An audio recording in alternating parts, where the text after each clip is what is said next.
ஆடு மாடு இந்த காளை வளர்ப்பதெல்லாம் இந்த நேரத்தில் இது அரசியல் மேடை இல்லை, இருந்தும் நான் சொல்லுகின்றேன், ஒரு காளை வளர்க்கிறவங்களுக்கு தான் எவ்வளவு கஷ்டம் இந்த காளையை வளர்க்கறதுன்னு தெரியும். திராவிட முன்னேற்ற கழகம் தன்னுடைய தேர்தல் வாக்குறுதியில 2021 சொல்லி இருந்தாங்க, நாங்க ஆட்சிக்கு வந்தால் காளை வளர்ப்பவங்களுக்கு மாசம் 1000 ரூபாய் கொடுப்போம்.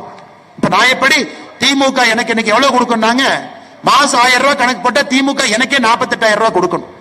யாரெல்லாம் காளை வளர்க்கிறாங்களோ எல்லாத்துக்குமே கொடுக்கணும். அப்படி சொல்லிவிட்டு 4 ஆண்டு காலம் முடிந்து விட்டது, அவங்களுடைய ஆட்சியே முடிய போகுது.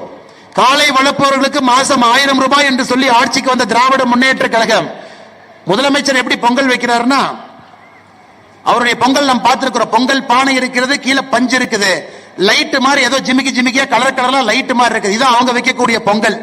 ஆனா இங்கதான் 1008 பொங்கல் பானையில சூரிய பகவானை பார்த்து நம்முடைய சகோதரிகள் இங்கே பச்சரிசியோடு வந்து இயற்கையோடு பஞ்சபூதங்களோடு கலந்து இந்த பொங்கல் விழாவை இங்கே நடத்தி கொண்டிருக்கின்றோம். அதனால் முதலமைச்சர் அவர்களுக்கு இந்த பொங்கல் விழாவில் ஆண்டவன் நல்ல ஒரு புத்தி கொடுக்கணும், காளை வளர்ப்பவர்களை ஊக்குவிக்கணும்.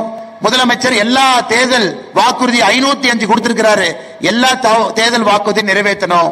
நம்முடைய மகளிருக்கு எப்பொழுதும் பாதுகாப்பாக இந்த அரசு இருக்கணும், இப்ப இல்லாம இருக்கிறாங்க.